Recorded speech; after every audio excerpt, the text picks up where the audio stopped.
मित्रांनो, येत्या 8वी 9वी 10वी चे इंग्रजी ग्रामर आपण घेत आहोत. आपण नवीन असाल किंवा यापूर्वीचे व्हिडिओ आपण पाहिले नसाल तर माझ्या चॅनलला व्हिजिट करा आणि व्हिडिओ पाहून घ्या.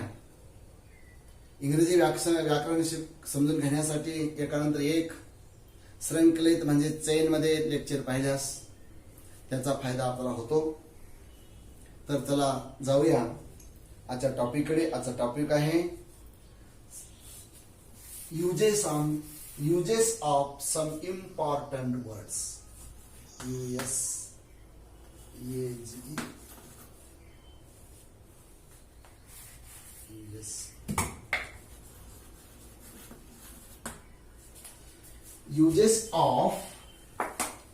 Uses of some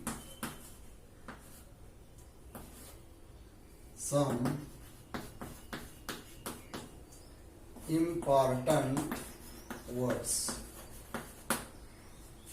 such as going to, such as able to, and used to, etc. There are so many, but important in the respect of examination: going to, able to, unable to, enough, prefer to, used to, and would. Today we are going to learn about the information. The important word is used to.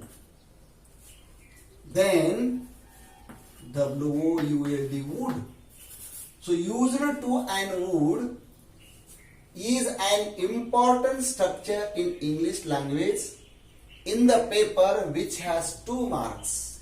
In the paper which has 2 marks, if in the sentence used is given in the place of used to, we are to use would, and in the place of would we are to use to. We are to use used to. So in this way we are to know more information about these words. Let's see. Used to. First of all, I take used to. So used to, it is a helping verb. Used to, it is a helping verb, and to use, this is the main verb. Used to, helping verb, and to use, main verbs. So only 2 meaning in these 2 words. थोडं मराठीत बोलतो आता मित्रांनो. तर इंग्रजीच्या पेपरमध्ये 2 प्रकारचे प्रश्न तुमच्या समोर ठेवले जातात. एक युज्ड टू वापरून वाक्य तयार करा आणि वुड वापरून वाक्य तयार करा. किंवा वाक्यामध्ये युज्ड टू दिलं जातंय तर वुड वापरायचं, वुड दिलं असेल तर युज्ड टू वापरायचं. किंवा दोन्ही दिले असतील तर एक स्वतंत्र वाक्य दिलं असेल तर त्या वाक्यामध्ये आपल्याला कंसात दिलेल्या दोन्हीपैकी एका शब्दाची निवड करून ते वाक्य आपल्याला पुन्हा लिहायचं आहे. प्रश्न कळला सर्वांना? जर दोन्ही शब्द दिले असतील तर एक स्वतंत्र वाक्य दिलं जातं आणि त्या स्वतंत्र वाक्यामध्ये कंसामध्ये एक तरी युज्ड टू म्हणून देईल वापरामध्ये, नसेल तर वुड म्हणून वापरामध्ये, है ना. मग आज आपण प्रत्यक्ष त्याचं कार्य काय आहे युज्ड टू चं वाक्यामध्ये. युज्ड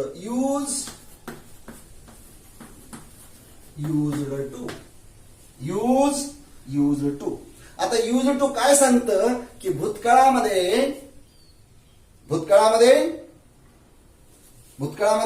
लागलेल्या सवयी त्या वर्तमान काळामध्ये व्यक्त करणे. भूतकाळामध्ये असलेल्या सवयी, असलेल्या प्रथा, असलेली रीत ते वर्तमान काळामध्ये सांगणे. उदाहरणार्थ मराठीत बोलतो, माझे आजोबा दररोज सकाळी फिरायला जात असत. मी सांगतोय वर्तमान काळामध्ये भूतकाळातली घटना. माझे आजोबा दररोज सकाळी फिरायला जात असे, आता नाही. है ना. मी जेव्हा पहिलीत होतो तेव्हा विहिरीमध्ये उड्या मारत होतो, आता नाही. म्हणजे भूतकाळामध्ये जे काय सवयी होत्या ते वर्तमान काळात सांगणे, त्यासाठी युज्ड टू आणि वुडचा वापर केला जातो. तर आता पहा, युज्ड टू चे 3 रूप आहेत. किती रूप आहेत? रूपे 3 रूपे. कोणते कोणते? एक आहे टू यूज, 2 आहे टू बी युज्ड आणि तिसरा आहे युज्ड टू. पहा, हे एक रूप आहे, 2 आणि 3. हे यूज टू हे काय आहे? मूळ क्रियापद आहे. हे सुद्धा सहाय्यकारी क्रियापदयुक्त मूळ क्रियापद आहे आणि हे सुद्धा सहाय्यकारी क्रियापद आहे. यूज टू हे मूळ क्रियापद आहे, टू बी युज्ड हे सहाय्यकारी क्रियापदयुक्त क्रियापद आहे आणि युज्ड टू हे सहाय्यकारी क्रियापद आहे. तर असे 3 रूप आहेत. तर हे 3 रूप परीक्षेमध्ये आपल्याला तिन्ही रचनेमध्ये पाहायचं आहे. एक तरी साध्या रचनेमध्ये सिंपल सेंटेन्स, त्यानंतर नेगेटिव्ह सेंटेन्स, त्याच्यानंतर इंट्रागेटिव्ह सेंटेन्स. कशाची रचना? युज्ड टू ची रचना. तर पहा, आता तुमच्या समोर मी काय करतोय, तर युज्ड टू चा फॉर्म देतो. काय देतो? फॉर्म. मागे मी तुम्हाला बोललो की प्रत्येक वाक्याला, प्रत्येक शब्दाला एक विशिष्ट प्रकारची रचना असते. प्रत्येक वाक्याला एक विशिष्ट प्रकारची रचना असते. अनेक शब्द मिळून जेव्हा वाक्य आपण तयार करतो, ते वाक्य तयार करत असताना त्या वाक्याचे काय घटक आहेत, त्या घटकाला अनुसरून आपल्याला वाक्य तयार करायचं असतं. तर मागे सांगितलं मी घटक कोणते? कर्ता, क्रियापद, कर्म, पूरक शब्द वगैरे वगैरे, है ना. तर इथं कोणत्याही भाषेमध्ये वाक्याच्या सुरुवातीला कर्ताच असतो, हे विसरायचं नाही. Subject plus used to plus V1 plus O किंवा कॉम्प्लिमेंट, हे तुमचं वाक्य रचना आहे, है ना. Subject plus used to plus V1 plus O, है ना. कशी रचना आहे? Subject plus used to plus V1 plus O of the complement. ही वाक्याची रचना झाली, है ना. म्हणजे भूतकाळामध्ये घडणाऱ्या घटना, घडलेल्या घटना, रीत, पद्धत हे वर्तमान काळ व्यक्त करीत असताना अशा प्रकारची रचना आपल्याला वापरावी लागते. आता आपण या रचनेमध्ये काय करूया, आपण हे वाक्य बसूया. तर या रचनेमध्ये वाक्य तुम्हाला कोणत्या काळात दिलं जाईल? तर वाक्य हे भूतकाळातलं दिलं जाईल, लक्षात ठेवा. कुठलं वाक्य दिलं जाईल? भूतकाळातलं. बघा दुसरं, वी ड्रो, DRO, ही ड्रो अ कार, है ना. वी ड्रो अ कार, आम्ही कार चालवीत असे, तरुण असताना. आता नाही, आता आम्ही म्हातारे झालो. म्हणून कंसामध्ये rewrite the sentence using used to असे सूचना असते. Rewrite the sentence using used to आणि कंसामध्ये मी काय करतो? USED युज्ड टू हे लिहितो. आता पहा, आता आपल्याला काय वापरायचं आहे? युज्ड टू वापरायचं आहे. तर पहा, कर्ता वाक्याला सुरुवात जशाच तसा लिहा, त्याच्या पुढे युज्ड टू, वरच्या रचनेमध्ये आपल्याला वाक्य बसवायचं आहे. युज्ड टू प्लस V1 म्हटलं, V1 म्हणजे ड्रो या क्रियापदाचं पहिलं रूप आपल्याला लिहायचं आहे. तर drive, DRIVE, we used to drive, पुढे शब्द जशाच तसा कार. बरं, कुठे केला आपण? या ठिकाणी अंडरलाईन. आता याचा अर्थ काय होईल? आम्ही कार चालवीत असे. आता लिहायचं आपण बघा, डावीकडून उजवीकडे लिहि जायचं इंग्रजीमध्ये आणि भाषांतर करताना उजवीकडून डावीकडे करत द्यायचं, म्हणजे एकूण असं करत द्यायचं. पण करता मात्र वाक्याच्या सुरुवातीला ठेवायचं, त्याला हलवायचं नाही. म्हणजेच आम्ही शेवटी असं कोणता आहे असं इकडे आता कार पुढे हे ना चालवणे चालवीत चालवणे म्हणजे चालवीत असे आम्ही कार चालवीत असे यूज अर्थ असे दररोजचे सवय व्यक्त करणे आम्ही कार चालवीत असे दुसरे उदाहरण घेऊया My father worked in the garden. माझे वडील बागेमध्ये काम करीत असत आता आम्ही काय करतो युजर टूला रेषा मारतो कारण तो भूतकाळ आहे म्हणून आपल्याला ही वरची रचना वापरायची आहे माय father used to work V1 घ्यायचंय work in the field बघा कसं बसलं बघा हा करता हे बाण मध्ये दाखवतो हे used to V1 work आणि in the garden हे कॉम्प्लिमेंट बाण मारला आहे बघा माय फादर मीन्स सब्जेक्ट त्याच्या पुढे used to V1 work है ना work complement in the field भाषांतर माझे वडील आता तिकडे या माझे वडील शेतात काम आता वर्क म्हणजे हे झालं तर हे शेतात काम करीत असे आता नाही आता म्हातारे झालेले आहेत है ना माझे वडील शेतात काम करत असे इकडे इकडून तिकडे लिहित जायचं आणि मराठीमध्ये ह्या साईडने ह्या साईडकडे लिहित यायचं उलट यायचं असं उलट यायचं है ना माझे वडील वडील शब्द सुरुवात ठेवायचा कर्त्याला हलवायचं नाही माझे वडील शेतात पुढे काम करीत असे यूज टूचा अर्थ काय असे शेवटचा अजून घेऊया 2 उदाहरण 3 उदाहरण घेऊया आपल्याला लवकर जायचे पुढे त्याच्यानंतर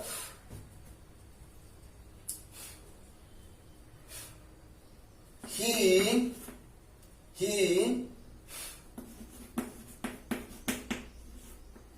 walked he went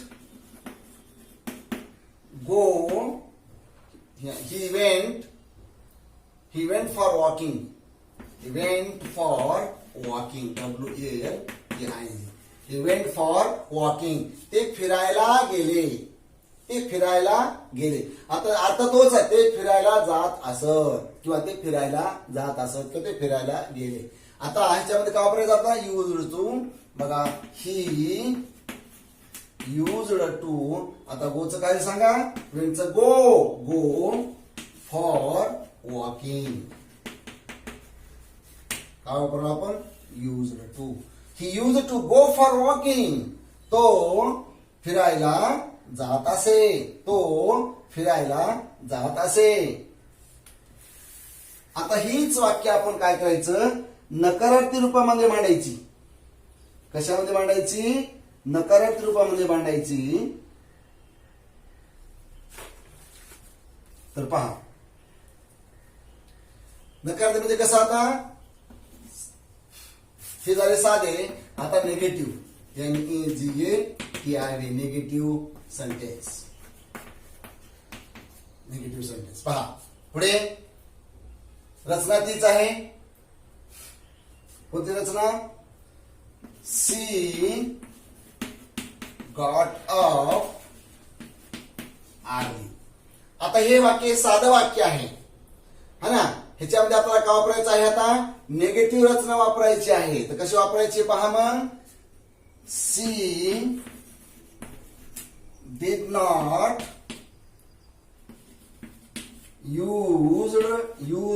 she did not use to get up he did not use to get up early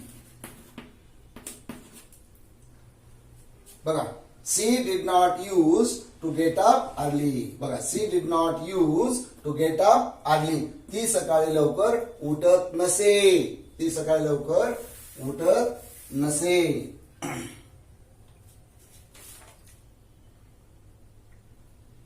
दुसरं वाक्य घ्या.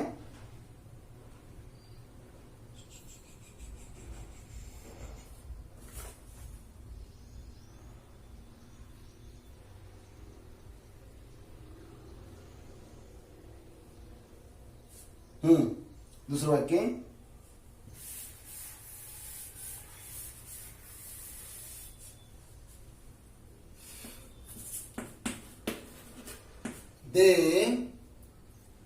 they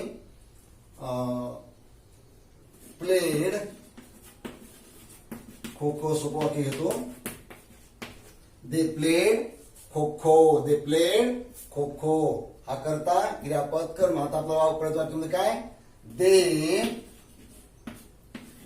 did not they did not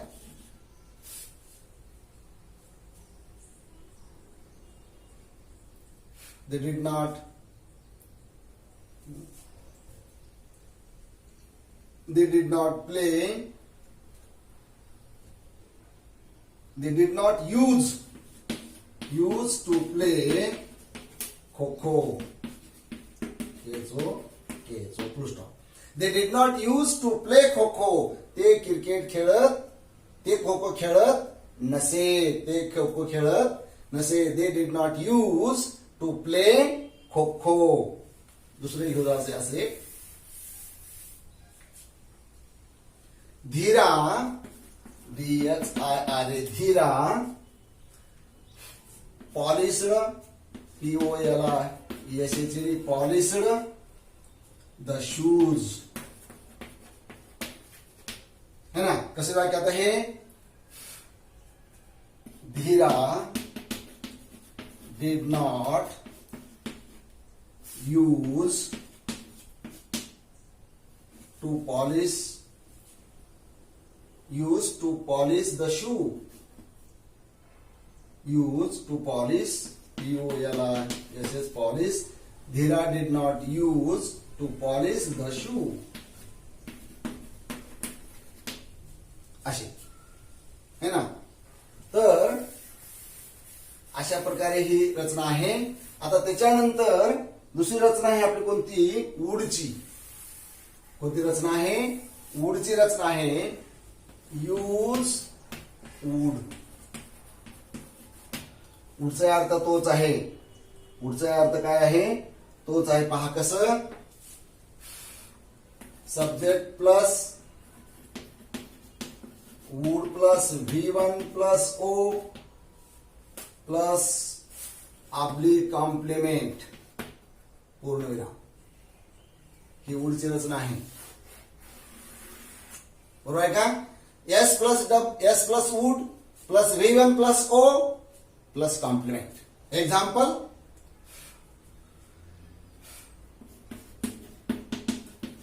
Dheera sat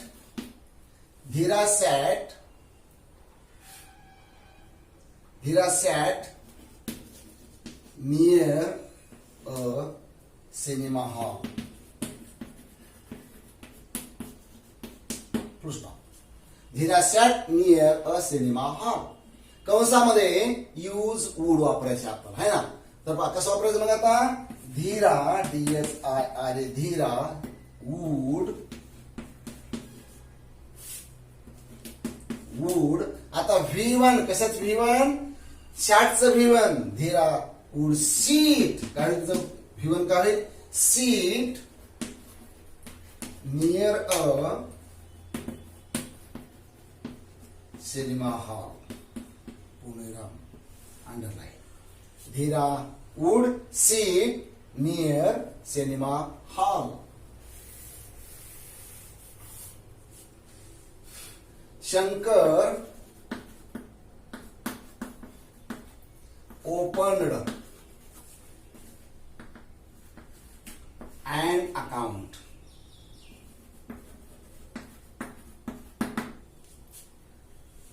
शंकरने खाते उघडले, है ना. ओपनला मी काय करतो, अंडरलाईन करतो. आता हे वरच्या रचने वाक्य बसवायचं आपल्याला. She would open and account. जमलं का? कशाला मारायची? ओपनला. तर अशा प्रकारे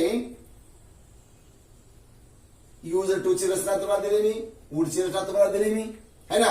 तर आता परीक्षेमध्ये प्रश्न कसे विचारले जातात, है ना. परीक्षेमध्ये प्रश्न कसे विचारले जातात बघा. Rewrite the sentence using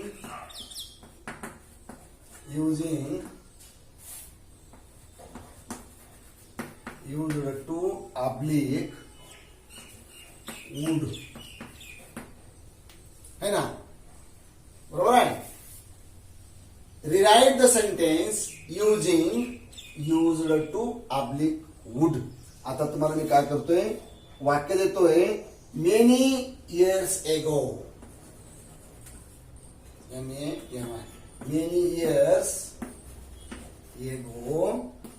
many years ago my father drove a scooter.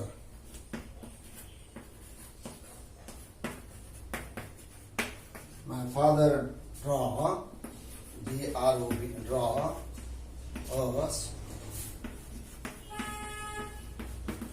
scooter. असं वाक्य आहे. आता या दोन्ही वाक्य मी तुम्हाला काय सांगितलं नाही, युज्ड टू किंवा वूड वापरायला सांगितले. कधी कधी युज्ड वाक्य देतंय आणि युज्ड वूड वापरायला सांगते, वूड देतंय आणि युज्ड टू वापरायला सांगते, किंवा दोन्ही काय करतं, म्हणजे एक वाक्य देतंय आणि दोन्ही वापरायला सांगते. असे दोन्ही प्रश्न पडतात. एक तर हे दिलं हे वापरायचं, हे दिलं हे वापरायचं, किंवा एक स्वतंत्र वाक्य दिलं, त्या स्वतंत्र वाक्यामध्ये जर दोन्ही वापरा म्हणलं दोन्ही वापरायचे, एक वापरा म्हणलं एक वापरायचं. पण वरची रचना मात्र तुम्ही ती पाठ केल्यानंतर त्या रचनेमध्ये ते वाक्य बसवायचं. तर वाक्य असा होईल पहा. MANY मेनी इयर्स एगो माय फादर, पहिले घेऊ आपण काय, used to drive, drive scooter, SCOOTR scooter. कशा मारायची? युज्ड टू ला, है ना. आता युज्ड टू जिथं वापरलं तिथं आता आपण काय वापरायचं, वूड, है ना. म्हणजे कशी वाक्य आता, many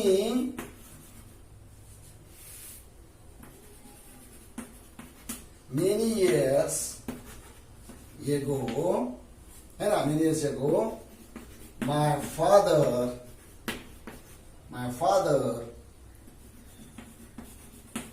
would drive a scooter, है ना. बरोबर ना. मेनी इयर्स एगो, फार वर्षापूर्वी माझे वडील स्कूटर चालवीत असत. दोन्हीचा अर्थ एकच आहे. आता दुसरं वाक्य घेऊया असं आपण आता. My sister and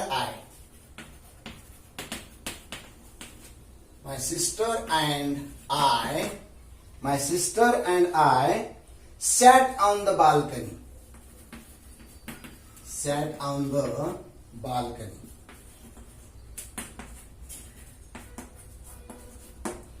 BLCONY, balcony, है ना.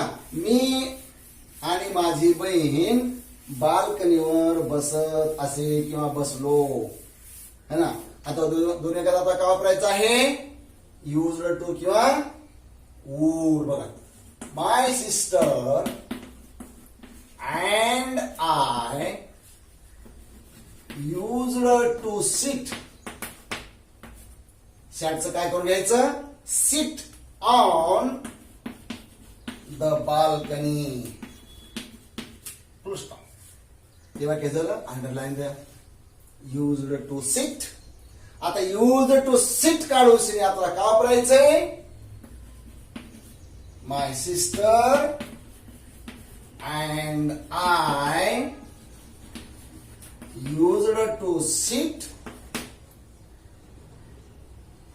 हा युज नाही, आता काय वूड वापरायचं ना. I would sit on the balcony. पण विद्यार्थी काय करतायत, जिथं युज्ड टू आहे पुन्हा वुडच्या पुढे टू वापरायचं नाही, लक्षात ठेवा. हे स्वतंत्र आहे. हे सायकल क्रियापद आहे आणि हे सायकल, हे दोन्ही मॉडेल अगदी वर्ब आहेत. मॉडेल अगदी वर्ब आहेत. ह्याचे यूजच्या पुढे फक्त टू परत येतो, वुडच्या पुढे टू परत येत नाही. लक्षात ठेवायचं नसतं. वुडच्या पुढे टू परत वाक्य चुकलं वाक्य है ना. फक्त युज्ड टू लाच वापरतात, युज्डलाच टू वापरतात, वुडला वापरत नाही. तर अशा प्रकारे हे वुड आणि युज्ड टू तुम्हाला चांगलं अवगत झालेलं आहे असं वाटतं बघा. They always went out. They ALWAYS.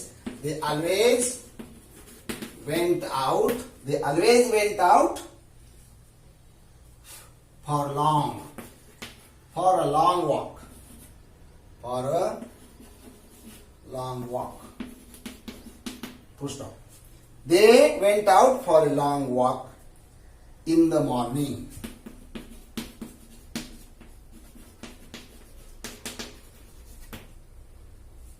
सकाळी ते नेहमी दूर फिरायला जात असत.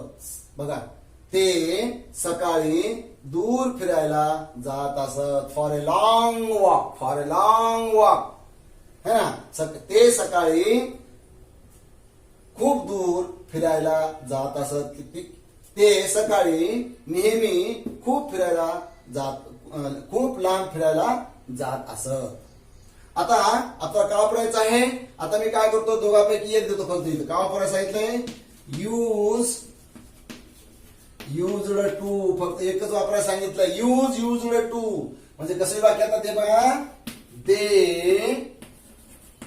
WAYS always. आता वेंट कुठं वापरायचं आपलं, ते ऑलवेज युज्ड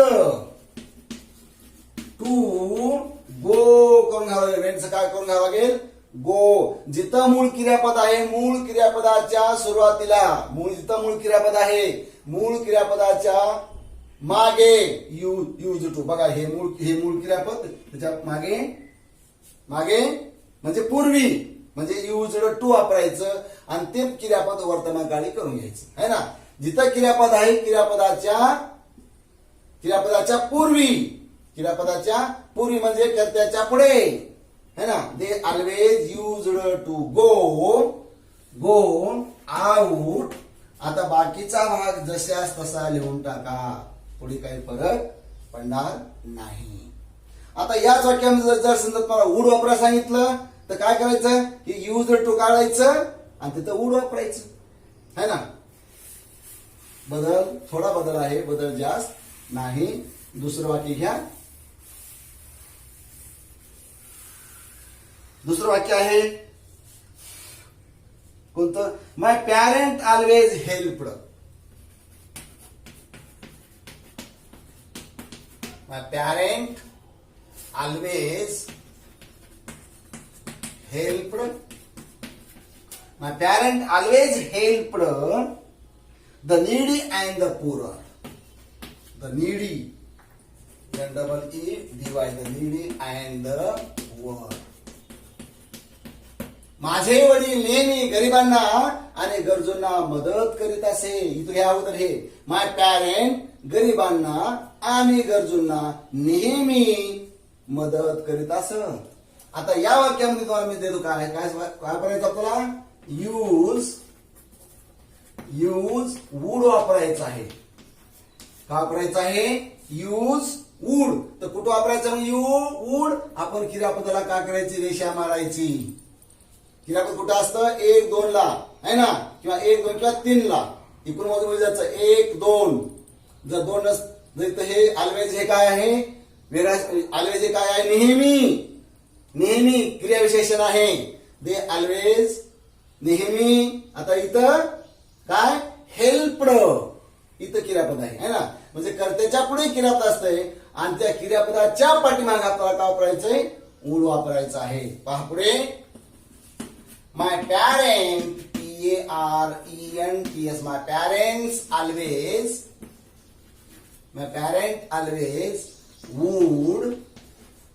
would help. बघा, would help अंडरलाइन करा. Would help, H-E-L-P, help the needy and the poor. Needy and the poor. झालं का? माझे वडील है ना नेहमी गरीबाला आणि गरजूंना मदत करीत असत. ज्या मूळ वाक्याचा अर्थ आहे तोच वुडचा अर्थ आहे. जो वुडचा अर्थ आहे तोच युज्ड टू चा अर्थ आहे, है ना.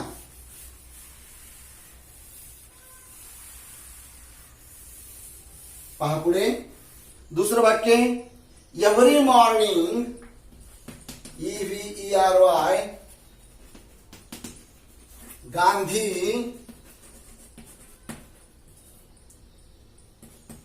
every morning Gandhi went for a walk.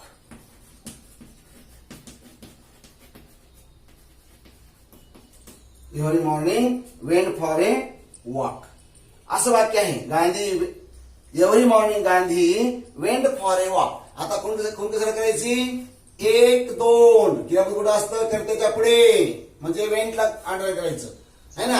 आता एव्हरी मॉर्निंग हे काय आहे? वेळदर्शक क्रियापद आहे, वेळदर्शक शब्द आहे एव्हरी मॉर्निंग, है ना. म्हणजे काय होईल बघा या ठिकाणी? EVERY MORNING, every morning GANDHI, Gandhi used. इथं काय वापरू म्हणजे आपण कंसामध्ये यूज टू वापरायचं आपलं, है ना. Used to. आता गोचं वेंटचं काय होत का? Go for a walk. Underline झालं. Every morning Gandhi use to go for walk. Gandhi नेहमी फिरायला जात असत. दररोज सकाळी गांधीजी फिरायला जात असत. दुसरा शब्द आहे मंतरका.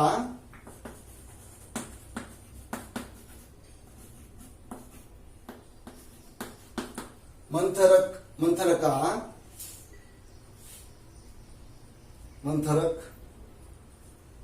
Worked slowly, WORKED, worked slowly, SLOWLY.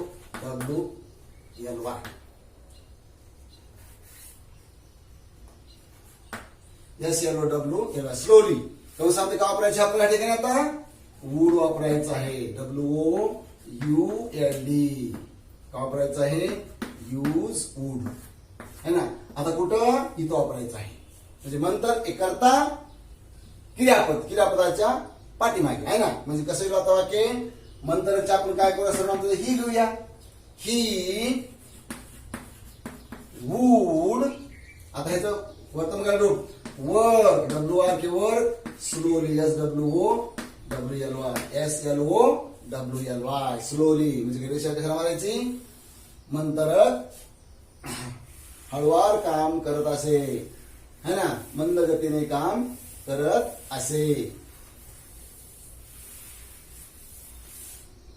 तर पहा पुढे. Jijabai, JIJABAI, Jijabai taught him,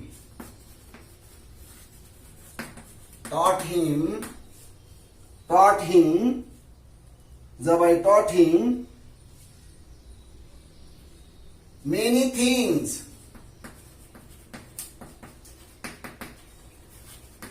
जिजाबाईने शिवाजींना अनेक गोष्टी शिकवल्या, किंवा जिजाबाई शिवाजींना अनेक गोष्टी शिकवीत असे, है ना. Jijabai used to. आता हे टॉटचं काय सांगा? Teach, TEACH, teach him many things.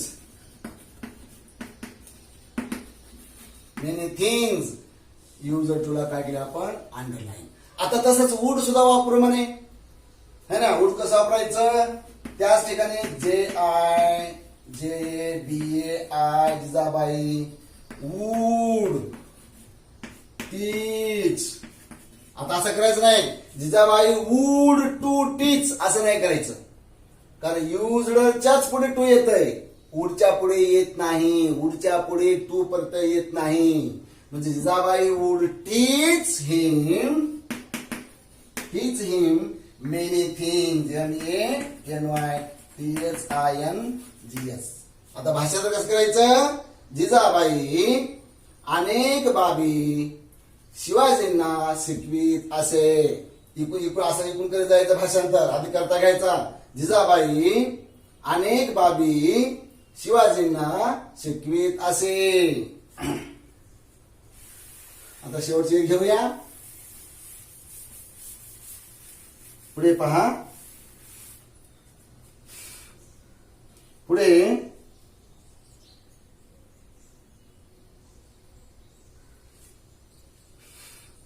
Shivaji listened SHIVAJ. Shivaji listened LISTENED. Shivaji listened to the brave stories. Shivaji listened the brave stories.